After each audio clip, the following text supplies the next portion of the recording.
노후의 안녕을 위한 꿀팁 6가지. 당신 지금 괜찮으십니까? 아무도 나에게 묻지 않지요. 자식들은 바쁘고 친구들은 하나둘 멀어지고 곁에 있던 사람은 세상을 떠났습니다. 텅 빈 거실에 혼자 앉아 리모컨을 쥔 채 멍하니 창밖을 바라보신 적 있으십니까? 밥을 차려도 먹을 사람이 나밖에 없고 전화를 할 곳도 마땅히 없고 잠이 와도 깊이 잠들지 않는 그 밤들. 오늘 이 영상은 바로 그런 분들을 위해 만들었습니다. 이제 69세 이유림 씨의 이야기를 들려드리겠습니다. 그분의 눈물 속에 여러분의 이야기가 담겨 있습니다. 그분이 일어선 방법 속에 여러분이 일어설 길이 있습니다. 경기도 외곽 오래된 아파트 7층. 이유림 씨는 오늘도 아침 7시에 눈을 뜹니다. 습관처럼, 아니 의무처럼. 하지만 이제는 옆자리가 비어 있습니다. 1년 전 37년을 함께한 남편 박종필 씨가 세상을 떠났습니다. 심근경색이었습니다. 갑작스러웠습니다. 5남매의 맏딸로 태어나 누구보다 씩씩하게 살아온 여자. 직장도 다니고 결혼도 하고 세 자녀를 모두 출가시키고 평범하지만 단단한 삶을 살아온 여자. 그런데 지금 이유림 씨는 흔들리고 있습니다. 재산은 집 한 채, 그리고 매달 나오는 연금뿐입니다. 몸은 여기저기 신호를 보내고 자식들은 각자의 삶에 바쁘고 어제와 오늘이 구분되지 않는 하루들이 이어집니다. 나 이렇게 늙어가는 건가? 불현듯 그런 생각이 들었지만 이유림 씨는 아니다. 나는 아직 살아있다. 라고 다르게 생각하게 됩니다. 이유림 씨가 생각해낸 첫 번째 꿀팁, 생활이 균형을 지키기입니다. 남편이 떠난 후 처음 석 달은 그야말로 표류였습니다. 아침밥을 거르고 낮에는 침대에 누워 드라마를 틀어놓고 밤에는 새벽 2시가 넘도록 잠을 못 이루었습니다. 냉장고엔 먹다 남은 반찬들이 쌓이고 설거지는 사흘에 한 번, 화분은 시들어가고 있었습니다.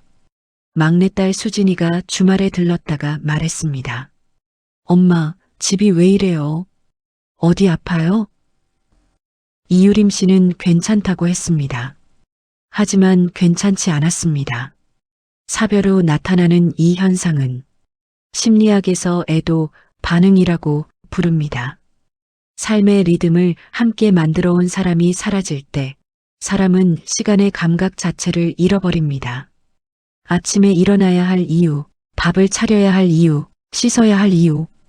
그 모든 이유가 타인과의 관계 속에 있었던 것입니다. 홀로 남겨졌을 때 그 이유들이 한꺼번에 사라집니다. 이것은 의지의 문제가 아닙니다. 구조의 문제입니다. 어느 날 아침 이유림 씨는 달력을 꺼냈습니다. 그리고 하루의 틀을 직접 만들기 시작했습니다.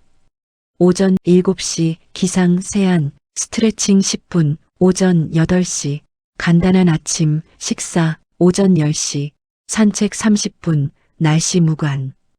오후 취미생활 또는 집안일 1가지. 저녁 6시 저녁 식사.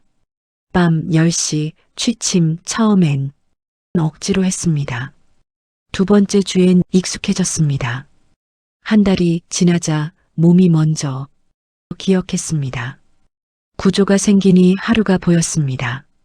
하루가 보이니까 살아있다는 느낌이 왔습니다. 철학자 칸트는 평생 같은 시간에 산책을 했습니다. 마을 사람들이 그의 산책 시간으로 시계를 맞출 정도였습니다. 그는 말했습니다. 자기 삶에 질서를 부여하는 사람만이 자유를 누릴 수 있다. 균형이란 화려한 것이 아닙니다. 매일 같은 시간에 눈을 뜨는 것, 그것이 삶을 붙잡는 닻입니다. 두 번째 꿀팁, 건강관리를 최우선으로 하기입니다. 어느 날 아침이었습니다. 이유림 씨가 계단을 내려오다 무릎에서 소리가 났습니다. 뚝, 통증이 아니었습니다. 신호였습니다. 내가 나를 너무 방치했었나? 하며 병원에 가보니 퇴행성 관절염 초기였습니다. 의사는 말했습니다. 지금부터 관리하시면 충분히 걸어 다니실 수 있습니다. 지금 안 하시면 5년 후가 달라집니다. 이유림 씨는 그 말을 듣고 멍하니 앉아 있었습니다. 5년 후, 그때 나는 74살이 되겠구나. 그때도 내 두 발로 걷고 싶다. 그 생각 하나가 이유림 씨를 바꾸었습니다. 노년기 건강방치의 이면에는 종종 어차피 다 늙는 거지라는 체념이 숨어 있습니다. 심리학에서는 이를 학습된 무력감, 런드 헬플러스너스이라 합니다. 오랫동안 가족을 돌보느라 자신을 마지막 순위에 두었던 분들, 그 습관이 노년에도 계속됩니다. 하지만 이제는 달라져야 합니다. 돌볼 가족이 아니라 돌봐야 할 나 자신이 남아 있습니다. 이유림 씨는 4가지를 시작했습니다. 첫째, 정기적으로 건강검진 받기. 둘째, 매일 30분 걷기. 셋째, 백미 대신 잡곡밥, 짠 음식 줄이기. 넷째, 채소와 과일 잘 먹기. 작은 것들입니다. 하지만 6개월이 지나자 허리가 가벼워졌습니다. 혈압 수치도 안정되었습니다. 무엇보다 아침에 일어나는 것이 두렵지 않아졌습니다. 몸이 나아지자 마음도 따라 나아졌습니다. 이웃의 박 여사가 물었습니다. 유림 씨, 요즘 얼굴이 달라졌어요. 좋은 일 있나요? 이유림 씨는 웃으며 말했습니다. 나 자신한테 투자 시작했어요. 히포크라테스는 말했습니다. 걷는 것은 인간에게 최고의 약이다. 건강은 준비가 아닙니다. 매일 쌓아가는 습관입니다. 오늘 30분이 10년 후에 당신을 만들어갑니다. 세 번째 꿀팁, 자식들에게 모든 것을 다 주지 않는 것입니다. 어느 날 큰아들 민준이가 전화했습니다. 엄마, 요즘 어떠세요? 그냥 그렇지. 근데 무슨 일 있니? 아, 그게 제가 하는 일이 좀 어려워져서 엄마 좀 도와줄 수 있어요? 한 300만 원만. 이유림 씨의 가슴 한쪽이 내려앉았습니다. 거절하면 자식이 힘들어지고 들어주면 이달 생활비가 빠듯해집니다. 밤새 뒤척이다 결국 보내주었습니다. 자식인데 어떡하겠어. 2달 후 둘째 딸 지영이가 비슷한 이야기를 꺼냈습니다. 이유림 씨는 그날 혼자 울었습니다. 나는 언제까지 줘야 하는 걸까? 나는 언제 도움받을 수 있을까? 받고 싶다는 생각 자체가 나쁜 건가? 이것은 한국 사회의 부모 세대가 가장 많이 겪는 감정적 딜레마입니다. 심리학에서는 이를 공의존 패턴이라 부릅니다. 자녀의 문제를 해결해 주어야만 좋은 부모라는 자아 정체성이 유지되는 것입니다. 하지만 진정한 사랑은 모든 것을 주는 것이 아닙니다. 자립을 돕는 것입니다. 그리고 가장 중요한 사실, 부모가 노후에 무너지면 결국 가장 힘들어지는 건 자녀입니다. 이유림 씨는 친했던 복지관 상담사 정 선생님과 이야기를 나눴습니다. 어머니, 지금 줄 수 있는 것과 줄 수 없는 것을 나눠보세요. 그 말이 이유림 씨를 깨웠습니다. 그 후 이유림 씨는 기준을 세웠습니다.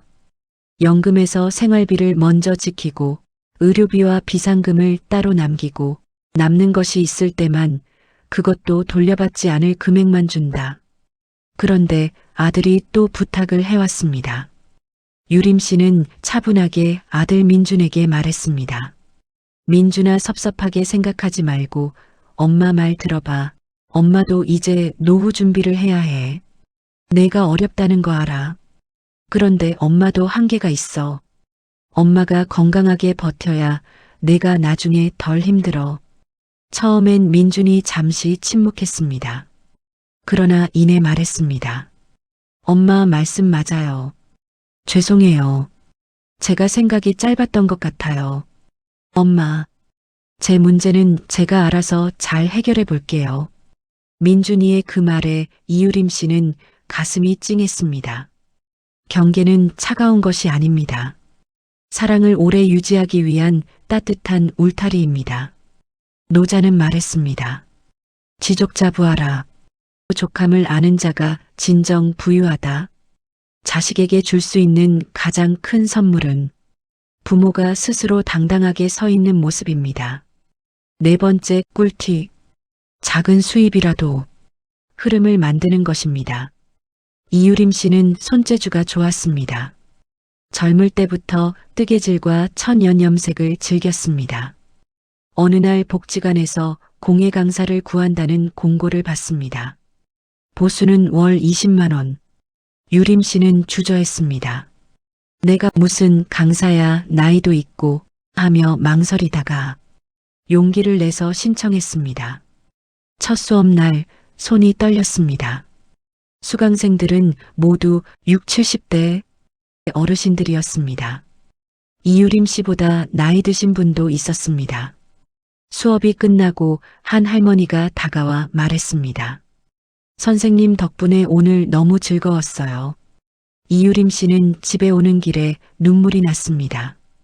오늘 내가 누군가에게 필요한 사람이었구나. 심리학자 에릭슨은 노년기의 핵심 과제를 생산성 대침체로 정의했습니다. 나이가 든다고 해서 기여의 욕구가 사라지지 않습니다. 오히려 더 강해집니다. 작은 수입은 돈의 문제가 아닙니다. 나는 아직 사회에 기여하고 있다는 자존감의 확인입니다.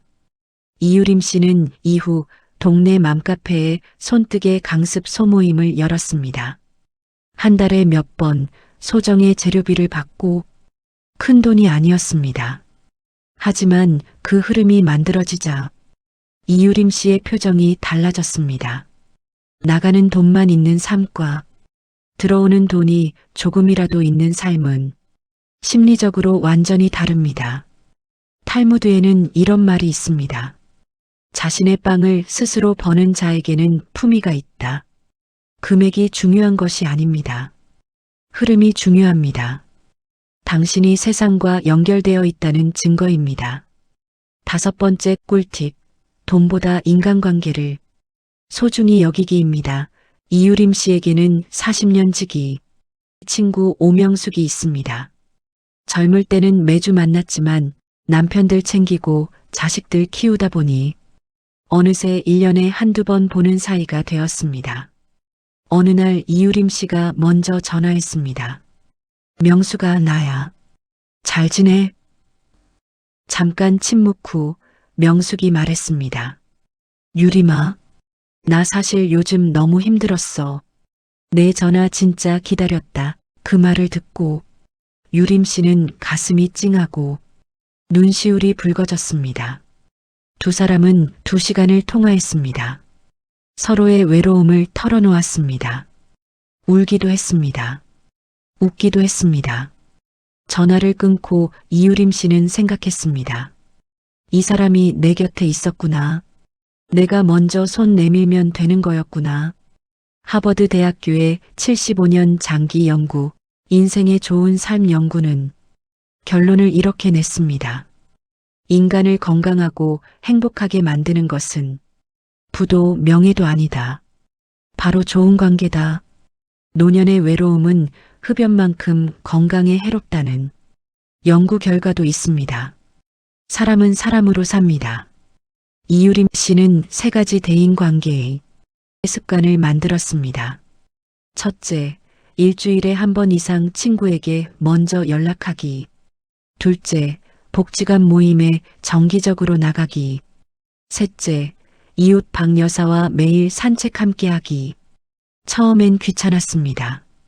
그러나 한 달이 지나자 이유림 씨의 하루에 기다려지는 것들이 생겼습니다.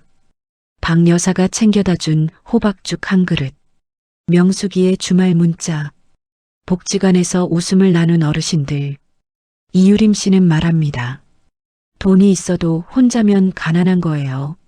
내 곁에 사람이 있으면 가진 게 없어도 부자예요. 공자는 말했습니다. 덕불고 필요린. 덕 있는 사람은 외롭지 않다. 반드시 이웃이 생긴다. 먼저 다가가십시오. 그 한 발짝이 당신의 노년을 바꿉니다. 6번째 꿀팁. 마음의 평화를 배우며 살아가기입니다. 어느 가을 저녁이었습니다. 이유림 씨는 거실 선반 위 남편의 사진을 바라보았습니다.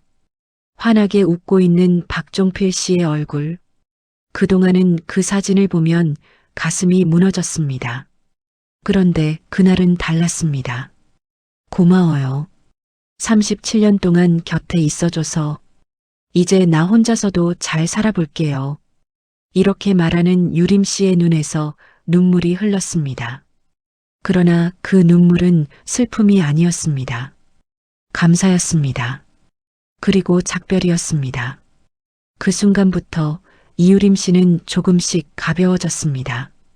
심리학자 엘리자베스 퀴블러 로스는 애도의 마지막 단계를 수용이라 했습니다. 수용이란 잊는 것이 아닙니다. 사랑했던 마음을 가슴에 품은 채 현재로 돌아오는 것입니다. 마음의 평화는 고통이 없는 상태가 아닙니다. 고통과 함께 살아갈 수 있는 힘입니다. 이유림 씨는 이를 위해 2가지를 시작했습니다. 하나, 매일 밤 감사 일기를 쓰는 것입니다. 오늘 감사한 일 3가지 기억하기. 아무리 작아도 됩니다. 햇볕이 따뜻했다는 것도 감사입니다. 2, 조용히 호흡하는 시간 10분. 생각을 멈추고 숨만 느끼는 시간. 명상이 거창한 것이 아닙니다. 잠깐 나를 돌아보는 시간입니다. 박 여사가 어느 날 산책 중에 말했습니다. 유림 씨, 나는요, 어릴 때 어머니가 늘 하신 말씀이 생각나요. 오늘 하루도 살아냈으니 됐다고 하셨어요. 그땐 그 말이 참 야박한 말같이 들렸지만 이제 와 생각하니 그게 제일 큰 깨달음인 것 같아요. 이유림 씨는 그 말이 오래 마음에 남았습니다. 불교 경전 법구경에는 이런 말이 있습니다. 과거를 쫓지 말고 미래를 꿈꾸지 말라. 오직 지금 이 순간을 있는 그대로 보라. 마음의 평화는 멀리 있지 않습니다. 지금 이 순간 내가 살아 숨쉬고 있다는 것. 그것을 느끼는 사람에게 평화는 이미 와 있습니다. 69세 이유림 씨의 아침은 이렇게 시작됩니다. 오전 7시 알람 전에 눈이 떠집니다. 스트레칭을 하고 잡곡밥을 짓습니다. 창문을 열면 경기도 외곽의 아파트 단지에 가을 햇살이 들어옵니다. 9시 반 박 여사와 산책을 나섭니다. 11시 복지관 공예 수업을 준비합니다. 오후에는 명숙이에게 문자를 보냅니다. 저녁엔 감사일기를 씁니다. 남편의 사진이 선반 위에 있습니다. 이유림 씨는 그 사진을 보며 웃습니다. 나 잘 살고 있어요. 완벽한 삶이 아닙니다. 부유한 삶도 아닙니다. 하지만 이것만은 분명합니다. 이유림 씨는 살아 있습니다. 그리고 그것으로 충분합니다. 오늘 이유림 씨의 이야기에서 우리가 배운 것을 정리해 보겠습니다. 하나, 하루의 구조를 만드십시오. 삶의 리듬은 의지가 아니라 설계에서 나옵니다. 2, 몸에 투자하십시오. 당신의 몸이 노후 최고의 자산입니다. 3, 자식에게 경계를 두십시오. 사랑은 끝없이 주는 것이 아니라 오래 곁에 있는 것입니다. 4, 작은 수입의 흐름을 만드십시오. 돈이 아니라 연결감과 자존감의 문제입니다. 5, 먼저 손 내미십시오. 관계는 기다리는 것이 아니라 만드는 것입니다. 6, 지금 이 순간에 머무르십시오. 과거의 슬픔도 미래의 두려움도 지금 여기엔 없습니다. 당신의 노후는 아직 쓰이지 않은 이야기입니다. 이유림 씨가 그랬듯 오늘 하나만 바꿔보십시오. 내일 아침 5분만 일찍 일어나 창문을 여십시오. 햇볕을 느끼십시오. 그것이 시작입니다. 당신의 오늘이 아름답기를 바랍니다. 이 영상을 시청하여 주신 당신께 진심으로 감사드립니다. 날마다 당신의 모든 삶에 하늘의 평화와 기쁨이 가득하시고 건강과 행복이 함께 하시기를 진심으로 기원합니다.